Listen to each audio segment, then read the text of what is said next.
జై శ్రీమన్నారాయణ. అందరికీ నారాయణి అనుగ్రహం అందరి మీద చల్లగా ఉండాలి. దేశం చల్లగా ఉండాలి.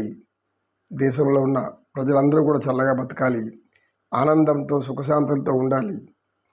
ఉగాది పండగ పర్వదినం మన యొక్క ఆంధ్రులకు ఆనందదాయకంగా అందరూ పిల్లా పాపలతో సుఖ సంతోషాలతో ఉండాలి. నమో కృష్ణ, నమో కృష్ణ. జై శ్రీమన్నారాయణ. గురుగారు గజేంద్రమోక్షం తర్వాత లక్ష్మీదేవిని అనేక విధాలుగా పరమాత్ముడు శ్రీమన్నారాయణుడు ఆమెను తనను ఆపకుండా చూడాలని ఆమె మీదకి అనేక ప్రయోగాలు చేశాడు. చేపలను, ఆ తర్వాత తుమ్మెదలను, ఆ తర్వాత ఆ యొక్క కురులను అనేక విధాలుగా మీరు చెప్పారు. తర్వాత ఇప్పుడేం జరిగింది అని అడిగారు. ఘనుడట్లే తెంచెన్ వినువీధిలో, ఘనుడట్లే తెంచెన్ వినువీధిలో లక్ష్మిన్ కూడన్బడి. మహాఘనుడైనటువంటి ఘనాఘనుడు, ఘనాఘన సుందరుడు అంటే ఏమి, ఆ సౌందర్యానికి సాటి ఏదీ లేదు. అంత ఆయనంత ఘనుడు ఇంకెవరూ లేడు. ఎందుకంటే సృష్టికేశ్వరుడు నారాయణుడు అదుగో వస్తున్నటువంటి ఆకాశంలో. ఎలా వస్తున్నాడు? ఘనుడే తెంచన్, మహాఘనుడై ఏకరాకారంతో దేవతలారా రండి అందరినీ పిలుస్తున్నారు. దేవతలు కొంతమంది దేవతలు వచ్చారు, చూశారు దేవతలు. కొంతమంది దేవతలు చూశారు, ఇంకొంతమంది దేవతలు పిలుస్తున్నారు, మీరు రండి, మీరు రండి, త్వరగా రండి. ఎవరికి ఎప్పుడు దర్శనమైనటువంటి ఒక శ్రీశ్వరుడు, విశ్వరూపుడు, విశ్వధరుడు అటువంటి మహాఘనుడు వస్తున్నాడు. ఏతెంచన్ వినువీధులు, వినివీధిలో వచ్చుకుంటూ వస్తున్నాడు. చూడండి చూడండి, అందరూ రండి అని దేవతలు ఒకరికొకరు యక్ష గంధర్వ కిన్నెర కింపురుషాదులు కిన్నెర ఇలాంటి అనేక మంది దేవతలు వారు పిలుస్తున్నారు. అదిగో ఇప్పుడు చూడండి. మనం ఆ దివ్య స్వరూపాన్ని ఎప్పుడు చూడలేం. ఎందుకంటే ఆయన ఎప్పుడు అధిశేషం నోడుకుంటాడు. ఆ ఎదురుగా లక్ష్మీదేవి తల్లి పాదాలు పట్టుకొని ఉంటుంది. మనం పోవాలంటే చూడాలంటే జై విజయులు ఉంటారు అడ్డంగా. జై విజయులు పంపరు. ఎందుకు? తల్లిదండ్రులకు అడ్డం జరగకూడదు. తల్లిదండ్రులిద్దరికి వారి యొక్క దీనికి భంగం కలవకూడదు కనుక అందుకని జై విజయులు బయట మందరలు పడుకుంటారు ఇద్దరు. విష్ణు ఆలయాలు లేకపోయినా అక్కడ జై విజయులు ముందు ఆలయం ముందర ఉంటారు. ఎందుకు? వాళ్ళు ఎవరి అనుమతి వల్ల వాళ్ళే అనుమతిస్తారు. లేదా అనుమతి ఇవ్వకూడని వాళ్ళైతే అనుమతి ఇవ్వరు, అట్లా వెనక్కి ధరిమేస్తారు. ఎందుకు? ఆయన అనుమతి ఉండాలి. పరమాత్ముడు అనుమతి ఉన్నప్పుడు వీళ్ళలో కలుగుతుందా ఆ యొక్క భావన. రమ్మన్నారు, వెళ్ళండి, దయచేయండి. బ్రహ్మాది దేవతలు వస్తారు.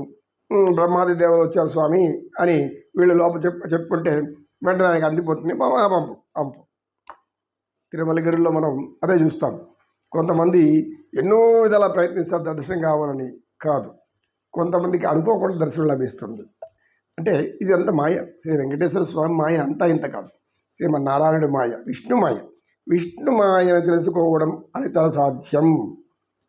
ఎవ్వరు కూడా తెలుసుకోలేరు. సకల దేవతలు ఎంత ఆలోచించినా, ఎంత జుట్టు పీక్కున్నా, ఏం చేసినా కూడా ఆయన ఏ క్షణంలో ఏం చేస్తాడో ఏమవుతాడో ఎవరికి తెలియదు. కనుక అటువంటి పరమాత్ముడు ఆకాశంలో వస్తున్నాడు గగనతలంలో. చూడండి, ఆ తర్వాత ఎవరు వస్తున్నారు? ఆమె చెంగు పట్టుకుని వెనక లక్ష్మీదేవి వేగంగా వస్తుంది. ఆ తల్లిని మనం చూడగలుగుతామా? నడిచి వస్తుంది వెనకాల. చూడండి, ఆ తల్లి లక్ష్మీదేవి జనించన్ వస్తూ ఉంది. ఆ తర్వాత ఇంకొకరు వస్తున్నారు, నారదుడు వస్తున్నాడు, ఆ బ్రహ్మాది దేవతలు వస్తున్నారు. ఆ తర్వాత అతి భీకరమైనటువంటి శక్తివంతుడైనటువంటి గరుత్మంతుడు ఆయన శక్తి సామాన్యమైంది కాదు. ఎందుకున్నారు?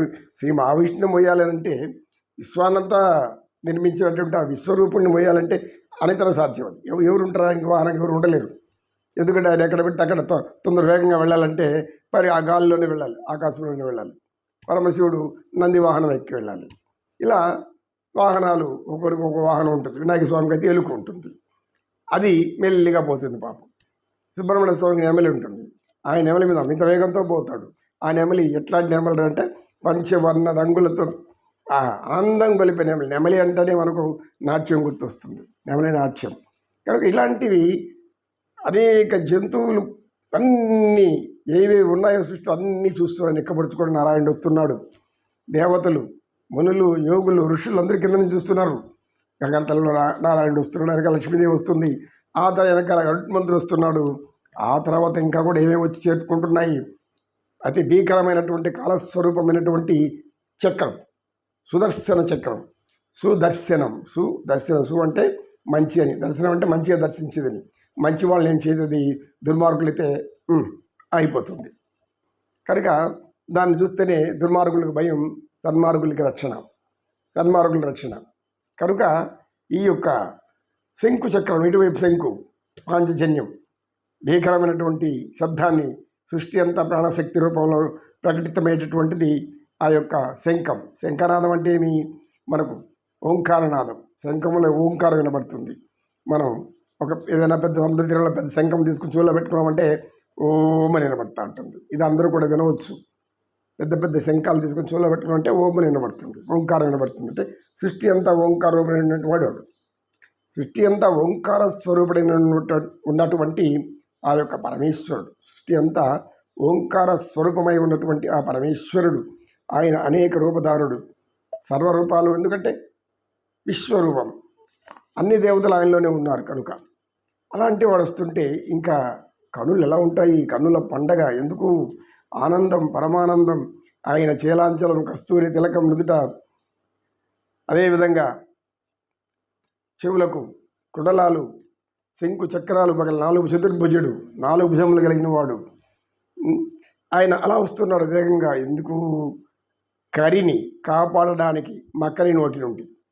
కరి అంటే ఎవరు? గజేంద్రుడు. మక్కరి అంటే ఎవరు? ముసలి. ఈ ముసలి అనేటువంటిది అంటే పాపము అనేటువంటి కర్మ మనల్ని బట్టి పీడిస్తూ ఉంటుంది. ఈ పాపాలని పోగొట్టుకోవాలి, అనేక బాధలు పడుతూ, కష్టాలు పడుతూ, నష్టాలు పడుతూ, అందరి చేత ఏదో చెడు మాటలు వింటూ బాధతో ఒక వ్యక్తిత్వం లోపల పెట్టుకొని వ్యక్తి అభిమానం, ఆత్మాభిమానం అనుకున్న వాళ్ళు ఎప్పుడు కూడా సత్యాన్ని అనుసరించి బతుకుతూ ఉంటారు, భగవంతుడిని నమ్మి బతుకుతూ ఉంటారు. అలాంటి వాళ్ళు ఎటువంటి దీనావస్థనైనా ఎదుర్కొంటారు, కానీ అబద్ధం చెప్పరు, అసత్యం చెప్పరు, కష్టాలు ఎన్నరాని ఎదుర్కొంటారు తప్పితే లొంగిపోయి ఆత్మాభిమానాన్ని చంపుకోరు. ఆత్మాభిమానాన్ని, ఆత్మ అంటే ఏమి? భగవంతుడిని వంచుకొని ఇతరులకు సేవ చేయాల్సిన అవసరం లేదు ఎవరికి కూడా. ఎందుకు? మనిషికి మనిషి సేవ చేయడం ఏంది అంటే, సేవ అంటే అర్థమేమి? అనవసరమైన సేవ. ముక్తి కోసం చేసే వేరే, అది మనం ఎక్కడ అవి మనకు భగవంతుడు ధర్మబద్ధంగా ఇచ్చినటువంటి, మనం స్త్రీ అయినా పురుషుడైనా ఏదో ఒక ఆదాయం వచ్చే వనరుల దగ్గరికి వెళ్ళి మనం సంపాదించుకోవడం ధర్మబద్ధం. అలాని అక్రమ పద్ధతిలో కాదు. కనుక అటువంటి ధర్మపరుడైనటువంటి సత్యస్వరూపమైనటువంటి శ్రీమన్నారాయణుడు, ఆయన దివ్యమోహన సుందర రూపం చూడాలంటే 1000 కళ్ళైనా కావాలి. అదే అంటాడు మన యొక్క పోతన మహాశయుడు, తోలు చక్షువులకు అందనివాడు, సకల సృష్టి చరాచరంబులందు జ్ఞానమై ఉండువాడు అని అంటాడు మహాకవి పోతన. నమో కృష్ణ, నమో కృష్ణ. కృష్ణం వందే జగద్గురుం.